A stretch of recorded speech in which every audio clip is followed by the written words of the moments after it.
Bien-aimés dans le Seigneur, que Dieu vous bénisse, qu'il vous bénisse grandement. Nous nous excusons un peu pour le temps, puisque c'était prévu que nous puissions passer cet enseignement à 15 heures. Mais, au vu de la conduite du Saint-Esprit, comme ça se reprojette en tout moment, le Seigneur nous a ouvert maintenant le temps pour que nous puissions le passer maintenant à midi. Vous nous excuserez, pourquoi? C'est parce que dans les affiches, nous avons écrit à 15 heures. Mais comme ce serait republié, pardonnez-nous au nom du Seigneur Jésus-Christ. Prions le Seigneur.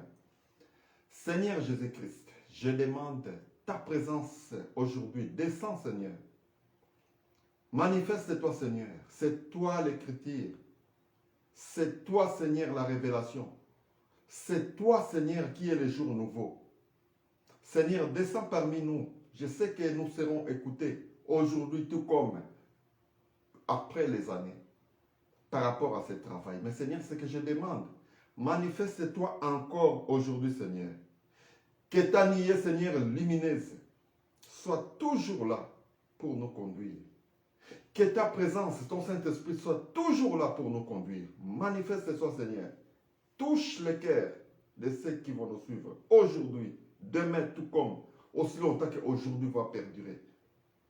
Pourquoi? C'est parce que c'est toi qui as prévu ces enseignements. Manifeste-toi, descends au nom puissant de Jésus-Christ. Amen. Bien-aimés, nous voilà de nouveau. Nous partageons sur notre sujet qui est prévu aujourd'hui. C'est les tribulations et la grande tribulation.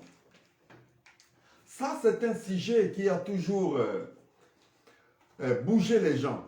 Pourquoi? C'est parce que n'oubliez pas que les livres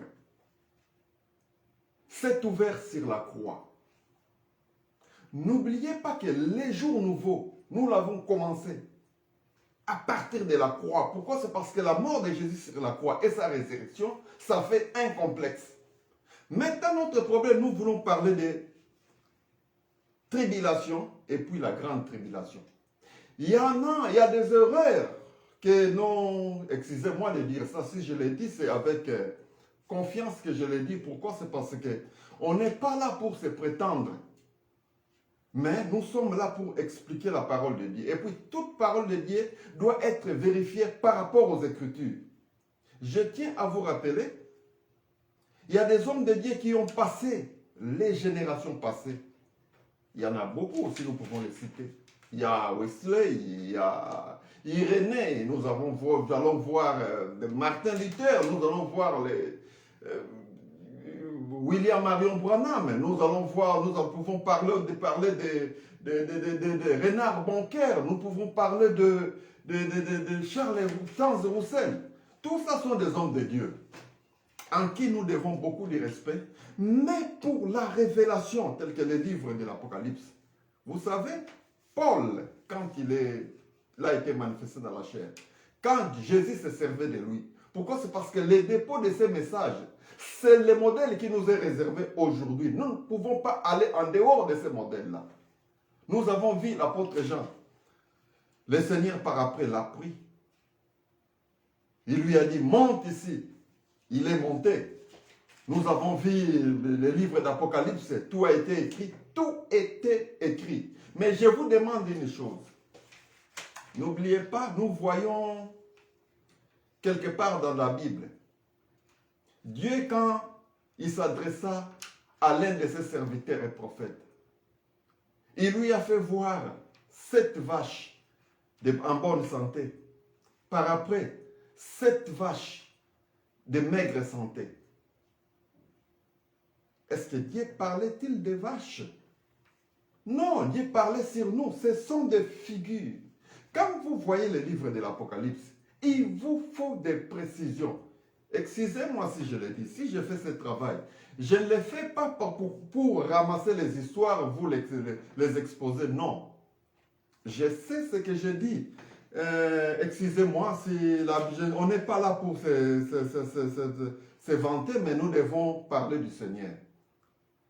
Oui, je peux être ce que je sais, je suis aujourd'hui devant vous. Mais je sais que dans l'an 2001, C'était dans une ville. Quand vous allez dans la ville de Buta, au Congo, la République démocratique du Congo, vous verrez une localité qu'on appelle Momoti. Quand vous arrivez dans cette localité, excusez-moi, je ne vous prends pas le temps, ça va vite aller. Il y a un frère là qui est là, il est serviteur de Dieu, il s'appelle Soma. C'est une fois quand j'étais chez lui, je faisais un service là-bas, je sais que vers 6 heures du matin, exact, j'ai prié toute la nuit. Après une semaine de prière, 6 heures du matin, ce n'est pas la nuit. Le Seigneur, les révélateurs, lui-même, je ne suis pas là pour m'inventer, excusez-moi. C'est pas pour se faire grand, mais si quelqu'un veut se glorifier, il peut se glorifier de ce que le Seigneur a fait. Je sais que ce jour-là, le Seigneur m'était apparu comme ça. Ce n'est pas dans un rêve, c'est comme ça. Il m'a dit, Denis, ne crains pas. Paul, message vrai. J'étais là, je ne comprenais pas, il est reparti. Je me suis retrouvé dans mes sens.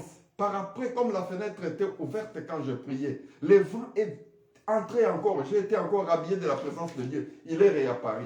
Il m'a dit, Paul, message vrai. Denis, ne crains pas. Pourquoi? C'est parce que je me demandais, Seigneur, est-ce que le travail que j'ai, est-ce que réellement tu existes, Seigneur? Je le vis comme ça. Et puis je vous rappelle, dans cette même ville, quand vous allez, excusez-moi de faire ce témoignage, quand vous allez à Momoti, dans cette même ville, vous verrez un frère qui est là, c'est le frère, c'est l'un des frères, il est bien connu là-bas. C'est le frère Laï. Vous verrez son grand frère qui est là. C'est Laï, oui. Son grand frère est là. Vous verrez, il y a un enfant qui est là.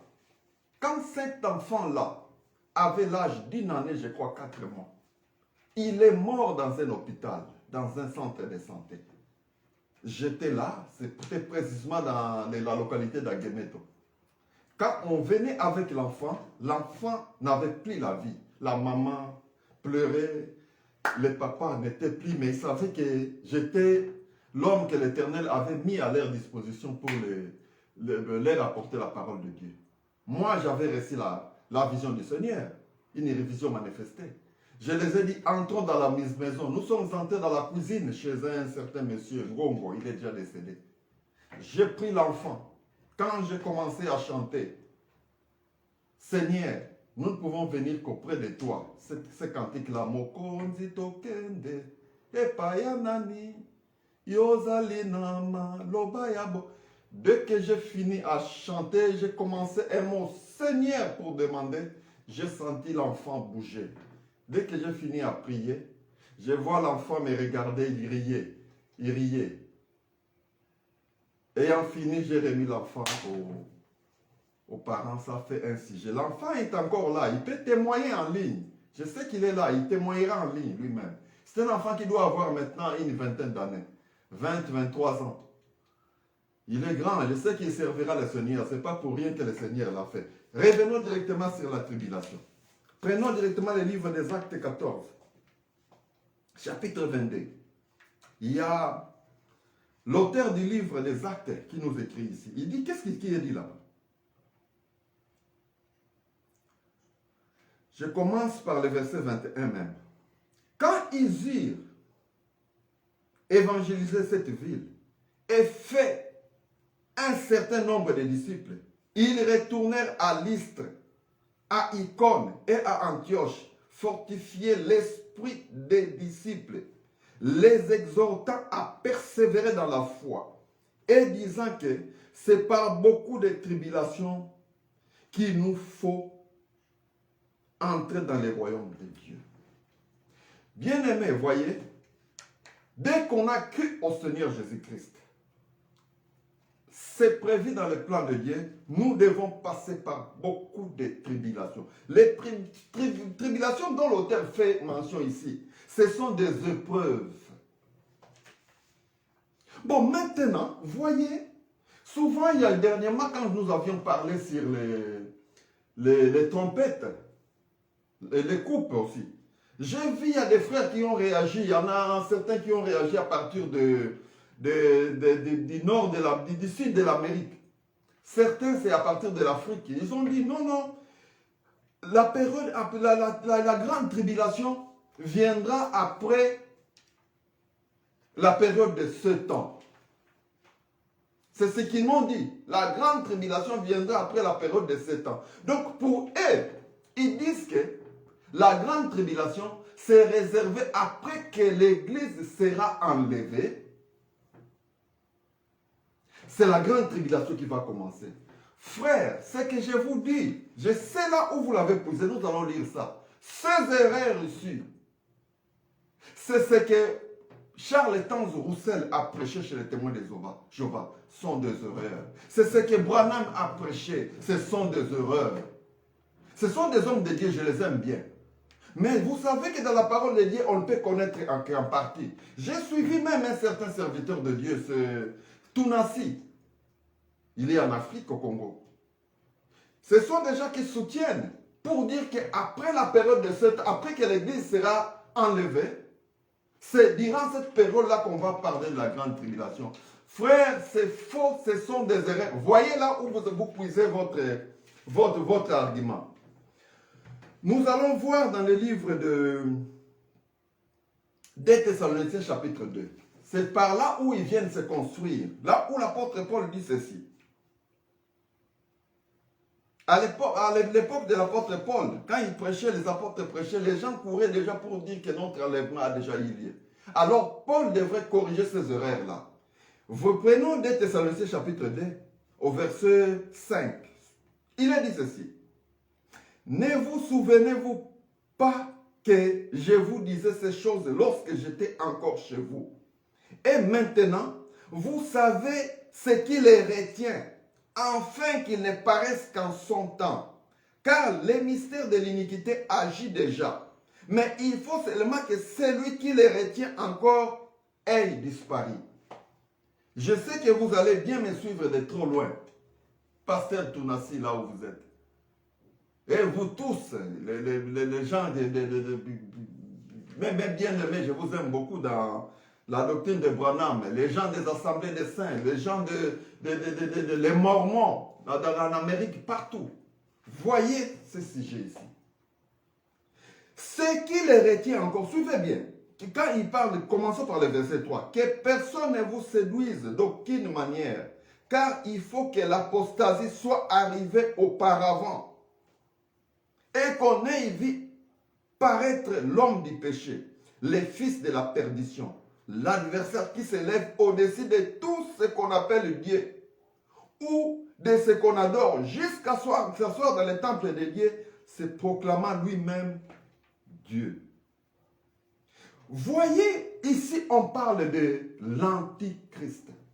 L'Antichrist, je vous rappelle une chose.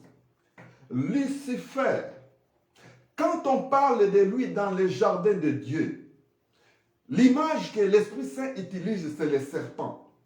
Quand on parle de lui dans le monde, en dehors du jardin de Dieu, c'est dans le jardin de Dieu, je parle de l'Église. Au-dedans, chez ceux qui ont écrit l'Évangile. Quand on parle de Lucifer là-bas, le terme que le Saint-Esprit utilise, c'est le terme serpent. Mais quand il parle de Lucifer dans le monde, il utilise le concept léviathan, donc le crocodile, qui nage dans la mer. Cette mer-là représentait les populations du monde. Bon, les serpents, je tiens à vous rappeler. Notre problème, c'est sur les jardins, c'est dans l'église. Paul, quand il fait mention ici, il dit que l'Antichrist devrait venir. Mais ce qui les retient encore, vous savez ce que c'est. Ce n'est pas l'enlèvement de l'Église.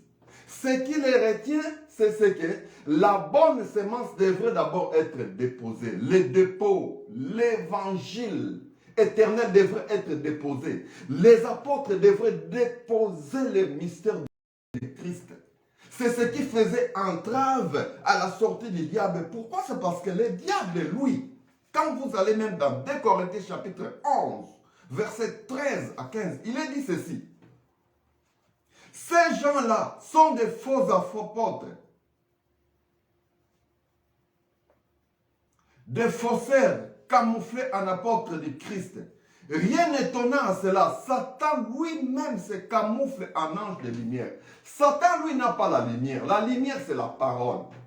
Satan ne peut que camoufler. Cela veut dire, il faut qu'il y ait d'abord une vraie copie de l'évangile, un vrai dépôt. C'est enfin que l'apôtre d'Antichrist va apparaître. Il va se présenter en changeant la forme de ce vrai évangile. Ce qui les retenait, c'est les dépôts. Les apôtres devraient déposer l'évangile. Les mystères de Christ devraient être révélés et déposés. Comme il est dit dans Jude, frères, je vous demande à ce que vous puissiez militer pour la foi qui a été donnée aux saints une seule fois pour toutes. C'est cette foi-là, c'est ces dépôts-là. Ces dépôts devraient être déposés, enfin le diable devrait apparaître. Bon, maintenant, quand on parle de les tribulations, ce sont des épreuves qui devraient arriver. Mais quand on parle de la grande tribulation, ça prend l'Église. Ça va continuer jusqu'aux Juifs, jusqu'au jugement du trône blanc, au dernier combat qui va avoir lieu là-bas. Ne prenez pas seulement la grande tribulation pour l'Israël durant la période de 7 ans, mais où est-ce que vous allez? Comment vous comprenez les choses de Dieu? Vous n'oubliez pas, le Saint-Esprit a dit ceci, qu'au fur et à mesure que nous allons tendre vers la fin des temps, la connaissance de plusieurs augmentera. Écoutez, ce n'est pas dans un orgueil que je vous dis ça. Je reconnais une fois. Quand vous allez au Congo, dans la ville de Boma, il y a une montagne qui est vraiment en terre rouge. On appelle ça montagne Sokol. Je suis allé une fois prier là-bas. C'était vers 1h30 sur la montagne. Il y en a beaucoup qui le savent. Quand je suis arrivé sur cette montagne-là, excusez-moi, je ne suis pas là pour me faire grand, mais je vous parle. Si quelqu'un veut faire des témoignages, il peut témoigner de ce que Dieu a fait. J'étais sur cette montagne-là, du coup, j'ai vu une échelle tomber du ciel pour là où j'étais. J'ai entendu une voix qui disait du ciel, monte. Je ne vous mens pas. Si je mens que la soirée d'aujourd'hui ne puisse pas m'atteindre, que je meure, c'est devant le Seigneur que je prends Jésus pour témoin. J'ai monté les échelles. Je suis arrivé là-haut. J'ai trouvé un grand salon. Dans ce salon-là, c'était une table ronde où il y avait tous les anciens serviteurs de Dieu. Tous les apôtres. Je ne vous trompe pas. Quand vous êtes en esprit, vous reconnaissez tout le monde. J'ai reconnu tous ces serviteurs-là. J'étais à côté d'eux. Je voulais rester. Il y a des choses qui se sont dites là que je ne peux pas les répéter maintenant. Excusez-moi, ce n'est pas pour faire une copie, mais je vous dis la vérité. Après, j'entendais des bruits comme les sons je dirais les cloches. Bon, ça sonnait après qu'on avait parlé avec eux longtemps. L'échelle s'est coupée. Je descendais, ça s'est coupé. Je descendais, ça s'est coupé. Je descendais jusqu'à ce que je suis arrivé au ciel, au sol. Et puis de là, je suis descendu maintenant à la maison. Bon, je sais que je ne sais pas le moment de parler de tout cela, mais nous parlons sur la réalité, sur les choses de Dieu. Donc, ce que nous parlons, ce n'est pas pour quelque chose que je peux ramasser, mais il y a des choses que le Seigneur lui-même fait voir, vérifiez ce que je vous dis. Si c'est moi qui le dis, vous verrez qu'il y aura des erreurs, il y aura des contradictions. Mais si c'est lui qui le dit, est-ce que je vous ai demandé l'argent depuis qu'on a commencé ces enseignements? J'ai demandé ne fût-ce que l'argent pour quelqu'un, mais vous préférez aller là où on vous demande de l'argent pour pour un enseignement, on vous demande l'argent, c'est ce que vous préférez. Mais depuis que j'ai commencé avec vous, est-ce que je vous ai déjà demandé l'argent? C'est le dépôt de Dieu que moi je dépose. Revenons sur le sujet. La grande tribulation. Pourquoi je l'ai dit? Voyez quand vous allez dans le livre de Apocalypse chapitre 7. Chers frères, le pasteur Mambo au Congo, et je parle aussi du pasteur Silé dans le sud de l'Amérique. Je ne sais pas, vous pouvez me suivre. Suivez un peu quand vous allez dans l'Apocalypse chapitre 7. À partir du verset 13, suivez-nous un peu, partageons ensemble. Vous pouvez réagir, je serai prêt à répondre, comme vous avez fait les fois dernières. Et l'un des vieillards prit la parole et me dit, ceux qui sont vêtus en robe blanche, qui sont-ils et d'où sont-ils venus? Je lui dis, mon Seigneur, qui le sait, et il me dit, ce sont ceux qui viennent de la grande tribulation. Ils ont lavé leurs robes et ils les ont blanchis dans le sang de l'agneau. C'est pour cela qu'ils sont devant le trône de Dieu et les servent jour et nuit, ils servent jour et nuit dans son temple. Celui qui est sur le trône dressera sa tente sur eux. Là, dans l'Apocalypse au chapitre 7, je vous parle de l'apôtre Jean. Jean avait vu, quand vous allez dans le verset premier, après cela, je vis 4 anges debout aux 4 coins de la terre. Ils retenaient les 4 vents de la terre, afin qu'il ne souffla point de vent sur terre, ni sur la mer, ni sur aucun arbre. Et j'ai vu un autre ange qui montait du côté du soleil levant et qui tenait les sceaux de Dieu. Il cria d'une voix forte aux 4 anges à qui il avait été donné de faire le mal à la terre et à la mer. Et il dit, ne faites point le mal à la terre, ni à la mer, ni aux arbres, jusqu'à ce que nous ayons marqué les sceaux, les fronts des serviteurs de Dieu. C'est à partir de là, Jean avait vu les 144 000. Par après, Jean avait vu une foule qu'il ne pouvait énumérer. Alors Jean se demandait maintenant, la foule là, elle vient d'où? Je vous rappelle une chose, bien-aimés. N'oubliez pas la vision de Joseph. Joseph, quand il était avec ses frères, un jour il avait fait un rêve. Il avait vu 11 étoiles qui s'agenouillaient devant. Il avait vu 11 étoiles. Il a vu aussi le soleil, il a vu la lune. Et lui, qui s'humiliait devant lui. Son père, quand il a entendu, il a dit, ah, le soleil, c'est moi, les papas. La lune, c'est votre maman. Les 11 étoiles, ce sont vos frères. L'Israël, qui sera prêché après l'enlèvement de l'Église, ils sont représentés aussi par les étoiles. Mais je vous rappelle, Dieu, quand il appela Abraham, un bon jour, Dieu prit Abraham, il le fit sortir dehors. Il lui a dit de regarder vers le ciel. Quand Abraham regarda, il lui a dit, il a vu beaucoup d'étoiles. Il a dit, telle sera ta descendance. Donc, nous, qui sommes fils d'Abraham, en Jésus-Christ, devant Dieu, nous sommes aussi comme les étoiles. Pourquoi je l'ai dit? Pour que là, je vais séparer maintenant les tribulations et la grande tribulation. Les tribulations et la grande tribulation. Quand est-ce qu'on parle de la grande tribulation? On parle de la grande tribulation dès que les apôtres ont fini à déposer l'évangile, à déposer les dépôts, l'émissaire du Christ. L'Antichrist, nous avons vu les sauterelles apparaître. Un groupe de religieux que vous voyez aujourd'hui. Des gens qui sont qui étaient des féticheurs en Afrique. Des gens qui étaient des marabouts. Des gens qui faisaient les sciences occultes. Ainsi de suite. Tous, ils sont devenus des pasteurs. Ils entrent dans l'église. Ils créent les écoles bibliques. Ils sont là, francs-maçons. Ils sont là, les cancans. Ils sont là, marabouts en Afrique. Ils sont là, féticheurs en Afrique.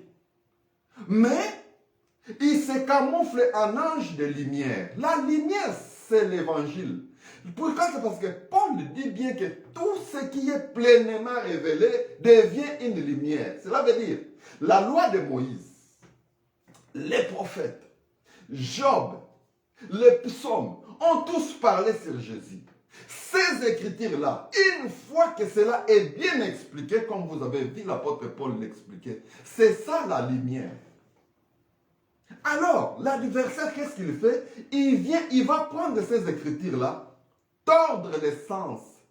C'est ce qui nous a compris dans le livre d'Apocalypse chapitre 12. Suivez un peu l'Apocalypse chapitre 12. Qu'est-ce qui est dit là-bas?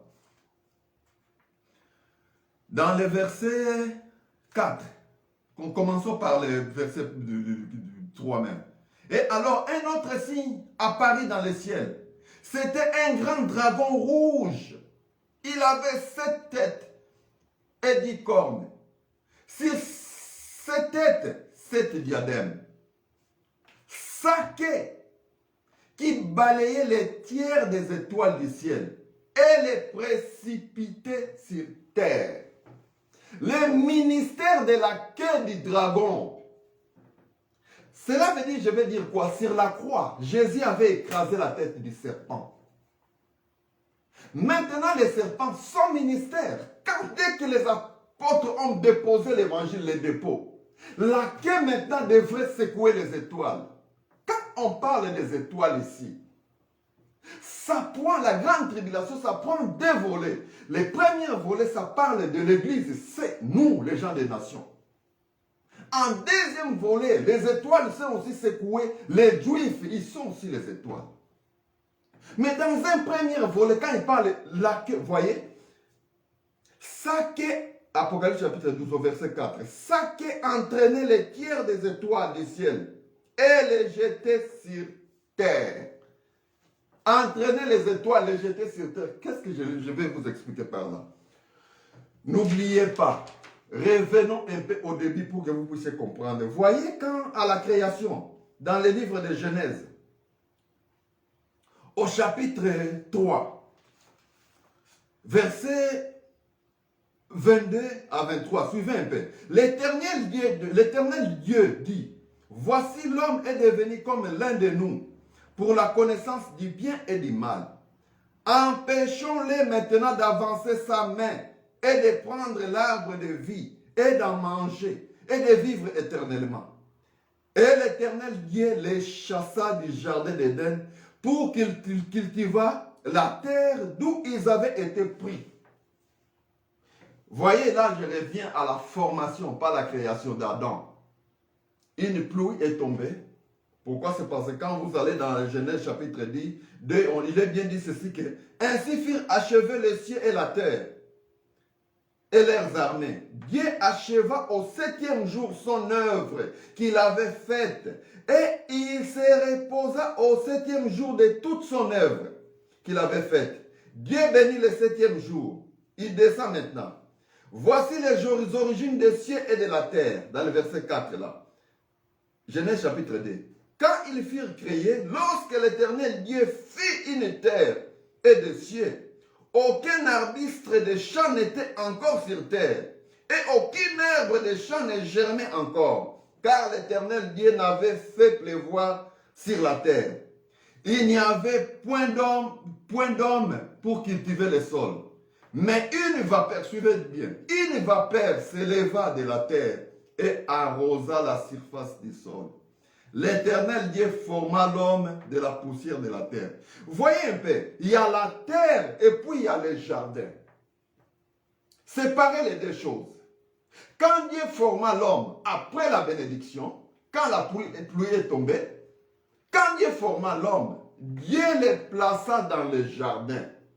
Maintenant, quand Adam et Ève ont désobéi, ils ont été chassés du jardin vers la terre. Suivez là où on parle. Quand le ministère de la quai, les serpents, ce ministère-là pour travail, c'est de secouer les étoiles et de les faire tomber sur terre. Donc, ils quittent les jardins. Ces jardins ici, n'oubliez pas quand Adam et Ève pécha, Dieu les avait chassés du jardin afin qu'ils ne puissent pas avancer la main dans l'arbre de vie et qu'ils vivent éternellement. Ils étaient chassés du jardin vers la terre. Alors des chérubins avec une épée surveiller l'entrée du jardin pour que quelqu'un ne puisse pas y passer. Je vous rappelle, la seule personne qui est passée là, c'est Jésus sur la croix. Nous l'avons vu quand il s'est chargé de nos péchés. Il est reparti au jardin, la colère de Dieu, l'épée de chérubin est tombée sur lui. Il est mort à cause de nos péchés. Maintenant, nous tous, nous étions en lui. En croyant en Jésus, vous êtes dans le jardin. Mais vous restez seulement une chose. Avance la main, touche à l'arbre de vie, tu vivras éternellement. Cela veut dire, qu'est-ce que je veux dire? Quand vous croyez en Jésus-Christ, quand vous êtes baptisé au nom du Saint-Esprit, au nom du Seigneur Jésus-Christ, quand vous recevez le Saint-Esprit, les tribulations sont là, les épreuves sont là. Mais ce qui est plus compliqué, la grande tribulation, pourquoi? C'est parce que les faux docteurs, les faux apôtres, les faux prophètes, les faux évangélistes, les faux pasteurs se sont introduits parmi nous. Ça ne suffit pas là, parmi nous. Parmi ceux qui sont dans l'évangile, il y en a qui se disent maintenant des mensonges. C'est prévu comme ça dans le plan de Dieu. Celui qui règne aujourd'hui, c'est Jésus. Il a établi son plan. Satan ne peut rien sans le plan de Dieu. Il est là juste pour exécuter les plans de Dieu. C'est pour cela qu'il y a des religieux. La religion, les religieux, ce n'est pas ça la parole de Dieu. Le religieux, les religions que vous voyez, ce n'est pas ça la parole de Dieu. Vous vous trompez. C'est un mélange de coutumes à la parole de Dieu. Ça produit la fausseté. C'était ça. La grande tribulation, comme quand on parle de la grande tribulation, c'est l'apparition des sauterelles. C'est l'apparition de ces églises que vous voyez. C'est ça. Qu'est-ce que vous voulez? Cette grande tribulation, elle va encore après l'enlèvement de l'église. Les Juifs aussi. Pourquoi je vous le dis? Voyez dans l'Apocalypse chapitre 12, au verset 17.